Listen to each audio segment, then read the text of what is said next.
So apparently, Donald Trump is making fun of Mike Johnson behind closed doors, and it could not happen to a nicer guy because anytime Mike Johnson goes out there and tries to go to bat for Donald Trump, he just looks like a nervous, cornered rat.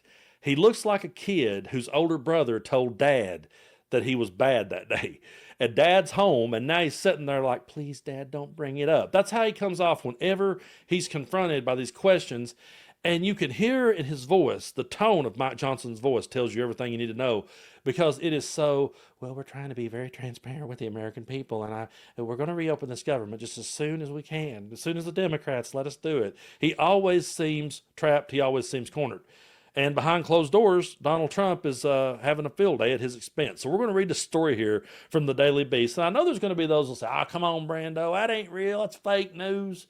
He wouldn't ever say something like that about Mike Johnson. Well, we've seen him insult everybody. We've seen him insult people for 10 years. We've seen him do nothing but throw out tweets constantly. He comes up with a nickname for everybody.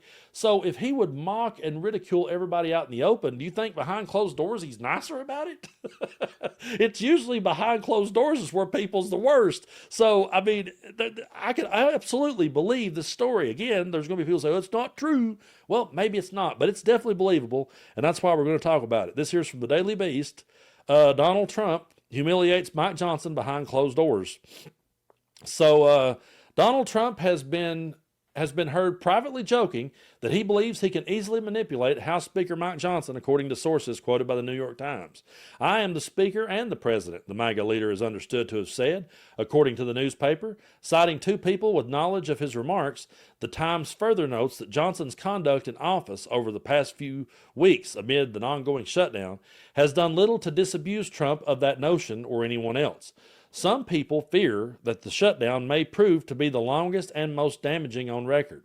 I do believe that it will be.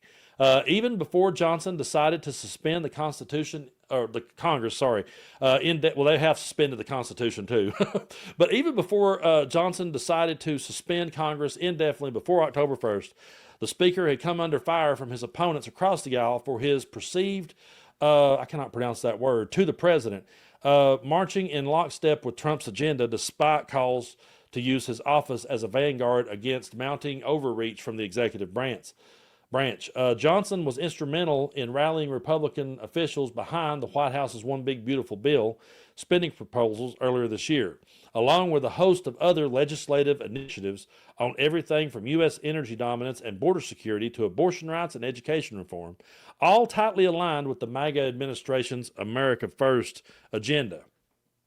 So since the standoff began earlier this month, the Speaker has only continued along that trajectory, firmly resisting any calls for the House to meet until senior Democrats grant concessions over Republicans' budgetary measures. Johnson's opponents have blasted him for refusing to swear in Adelita Grijalva, a Democratic congresswoman-elect who would otherwise hold a key vote in a pending House petition to force a floor vote on having the Justice Department release its finding in the Jeffrey Epstein case.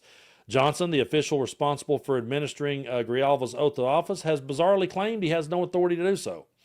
Though Trump himself has long courted conspiracy theories about the disgraced financer's sex trafficking crimes, the case has become a poisoned chalice for the administration, given renewed scrutiny of his own relationship with the late pedophile.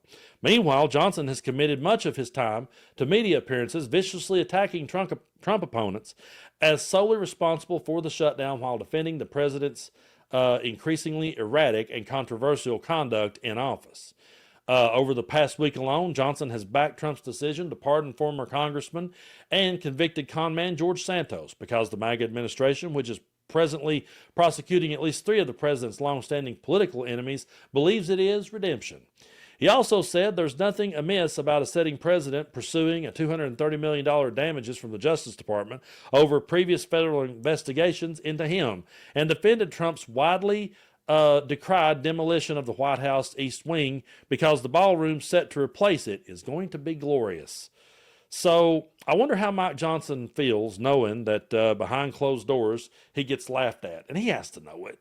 I mean, he really has to know deep down that he's being used, and he also has to know deep down that this is all wrong, but he is going to sit there and go to bat and be the one that goes out and gets humiliated on behalf of Donald Trump.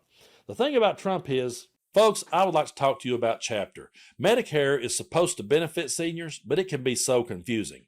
And with many agents chasing commissions instead of caring about folks, millions of seniors end up on plans that aren't right for them every year, paying too much or not getting the care that they need. And that's just wrong. Listen, Medicare annual enrollment runs from October 15th through December 7th.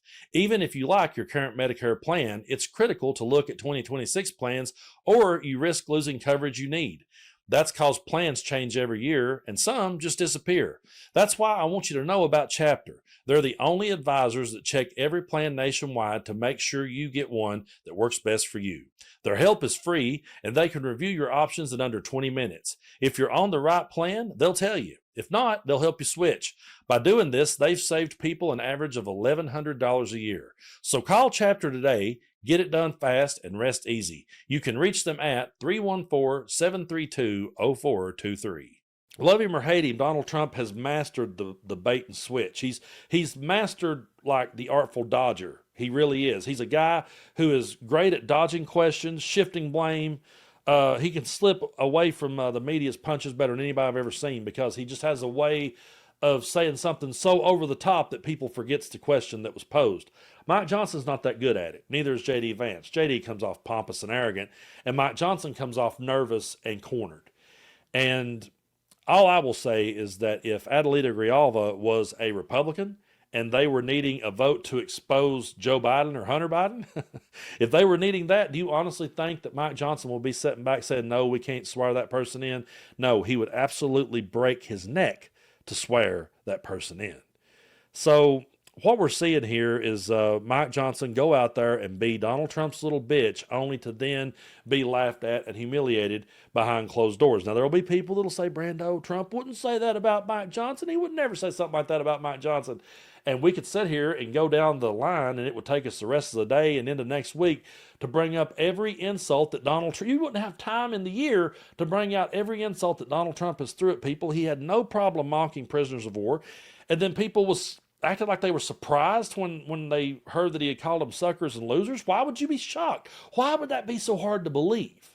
You know, if I was to miss a WWE house show back in the day, let's say I missed it, I didn't go, and somebody told me they went, and they saw Ravishing Rick Rude cheat to win. Yeah, that's absolutely believable. It's Ravishing Rick Rude. Of course he cheated to win. Why would I be shocked by that? Why would I sit there and go, no, I have to see that to believe it? I can't believe he done that now. No, come on. He wouldn't never put his foot on the ropes for an advantage. He wouldn't never use brass knucks. That wouldn't happen. That's how ridiculous you sound when you go to bat and say, oh, he wouldn't say that about Mike Johnson. And trust me, Mike Johnson knows deep down that Donald Trump would have so much more to say about him if he ever really stepped out of line with Donald Trump. Imagine if Mike Johnson just went, screw it, we're going to swear this lady in anyway. Imagine if he ever went against them. You already see Marjorie Taylor Greene blaming him. You already see her going after him. But imagine how hard Donald Trump would come down on him if he stepped out of line. And deep down he knows it. That's why he sits there cornered. That's why he sits there with that look on his face that's just so kid caught with his hand in the candy jar kind of look. That's just what he has. He's one of the most weaselly, spineless politicians that I've ever seen. And he's not even strong about it. That's what's so bad about Mike Johnson. It's like, you know, Mitch McConnell, for example, was always a snake in the grass. Mitch McConnell, he's always been a snake in the grass. He's always been one of my least favorite politicians in American history. But Mitch McConnell knows how to speak in a way where he still sounds confident and strong, even though you know he's lying to you and you know he's only putting himself ahead of everybody else. Mitch McConnell is one of the most cagey politicians that ever lived. Mike Johnson is just such a wimp, and he does not put forth that strength that a McConnell puts forward. Instead, he just comes off like he's trying so hard to get out of answering the questions, and he also comes off like, please don't ask me that. It always looks like, please don't ask me that. And, you know, the thing about it is you can say what you want to say about the Democratic Party. You can have your opinions on different Democratic politicians all day long. You're welcome to think whatever you want to about them, and I'm not even going to say you're wrong for disliking them or not wanting to vote for them. You're free to do what you want to do. But I know that if I was to criticize a Gavin Newsom, for example, he's not going to have a Twitter war with me. You know what I mean? He's not going to take time out of his day to have a Twitter war with me. And other people aren't going to call for my head if I say I don't like Gavin Newsom. But in MAGA's world, if you say one word against Donald Trump, you're out.